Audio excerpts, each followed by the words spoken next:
Magandang araw! Nandito tayo ngayon sa munisipalidad ng Suyo para sa Uplan Tuli kung saan ang BFP Ilocos Sur ay magiging bahagi ng isang mahalagang ritual na tanda ng pagbibinata para sa mga batang lalaki.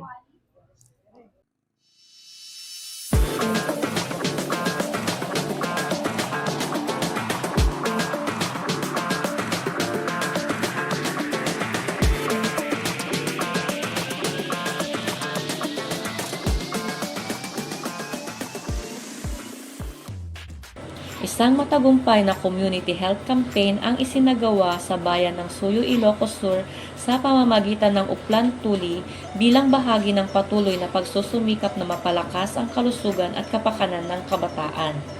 Ang naturang aktibidad ay isinagawa sa pakikipagtulungan ng Rural Health Unit ng Suyo sa pamumuno ni Honorable Mario B. Subagan, Municipal Mayor, kasama ang OPFM Ilocos Sur na pinamumunuan ni Fire Senior Superintendent Ramel B. Borja, Provincial Fire Marshal. Layunin ng programa na makapagbigay ng ligtas, maayos at libreng serbisyong medikal para sa mga kabataang kalahok sa pamamagitan ng Uplan Tuli na ginanap noong May 26, 2026 sa bayan ng Suyo.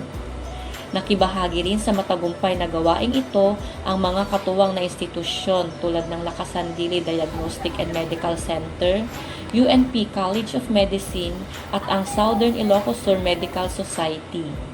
Sa pagkakaisa ng mga ahensyang ito, naihatid ang ligtas at episyenteng serbisyong medikal para sa 69 na kabataan mula sa Suyo na naglalayong mapabuti ang kanilang kalusugan at kalinisan. Ang mahusay na koordinasyon ng programang ito ay patunay ng matibay na pagtutulungan ng lokal na pamahalaan, mga medical professionals at mga institusyong pang-edukasyon ng komunidad sa pamamagitan ng aktibong outreach at serbisyong pangkalusugan. Magandang hapon po. Kasama po natin ngayon si Dr. JV A. Pahas, ang Doctors to the Barrio ng Suyo. Doc, good afternoon po. Doc, meron po tayong naganap na Uplan Tuli dito po sa Suyo. Nadaluhan po ito ng mga iba-ibang agencies po. Ano po yung masasabi po ninyo, Doc? Actually yung Uplan Tuli namin is yearly siya na ginagawa by the initiative of Mayor Subagan. So today, naisipan namin na mag-invite ng iba't ibang agency like BFP. So at least man lang may tumutulong din sa amin kasi dito kasi sa amin is kino-consider na far-flung areas. So madami yung mga areas na mahirap abutin ng services. So yung initiative na ito is nag-invite kami ng mga patients, yung mga hindi pa natuli para at least maibigay yung services sa kanila dito sa RHU. Hindi naman namin kayang i-provide yung services lahat-lahat kung wala kayong tumulong sa amin. Especially BFP, may from Lakasandile Hospital, yung Association ng Doctors dito sa 2nd District, dumating din sila. So, hopefully, next na activities din namin is nandito ulit kayo para at least umalalay or tumulong sa iba't ibang aktibidad regarding sa health. Nabanggit niyo po, Doc, na meron tayong mga activities pa na susunod. Ano po kaya yun, Doc? Yung mga inaasahan pa ng mga kababayan natin dito sa Suyo na activities po regarding sa health? Actually, yung sinabi ni Mayor sa inyo kanina is next year, invited na kayo for the next Tuli mission. So isa yung mga activity na yun, na kailangan natin abangan. Number 2 is possible na may mga medical missions. So pwede po kayong tumulong din sa amin. So pwede ka namin i-contact anytime kung may mga concerns kami or kailangan namin ng tulong from BFP. So hopefully sa susunod is nandyan ulit kayo para umalalay sa buong RHU, especially sa Municipality of Suyo na alam naman natin yung geographical location nito. So madaming na kailangan na patient and we are very thankful. We are beyond grateful na nandito kayo na umaalalay palagi.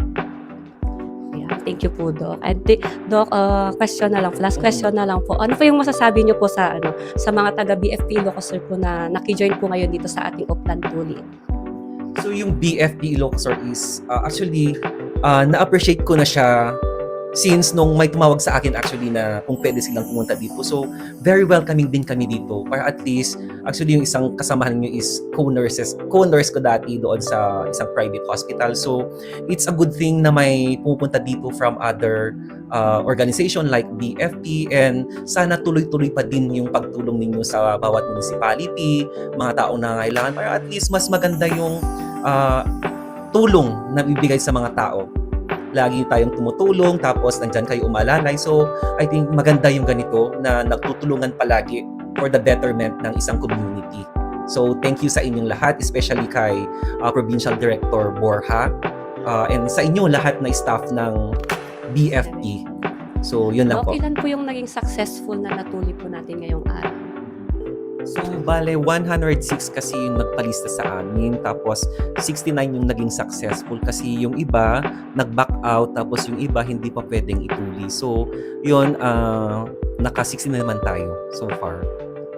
Sa pamumuno ni Fire Senior Superintendent Ramel B. Borja, ang Bureau of Fire Protection Ilocos Sur ay patuloy na nagpapakita ng malasakit hindi lamang sa kaligtasan laban sa sunog, kundi maging sa mga programang pangkalusugan at serbisyong makatao para sa mamamayan. Mula sa Bureau of Fire Protection Ilocos Sur, maraming salamat po sa inyong patuloy na suporta. BFP Ilocos Sur, naglilingkod ng may puso, kahandaan at malasakit sa bawat mamamayan. Sa pamamagitan ng Uplan Tuli, ipinapakita ng BFP ang isang holistikong pamamaraan ng proteksyon ng komunidad. Ako po si FO2 Robilin Bibumanglag para sa BFP TV Ilocos Region. Tapintas Suyo, 1 Ilocos Sur. Agbyag!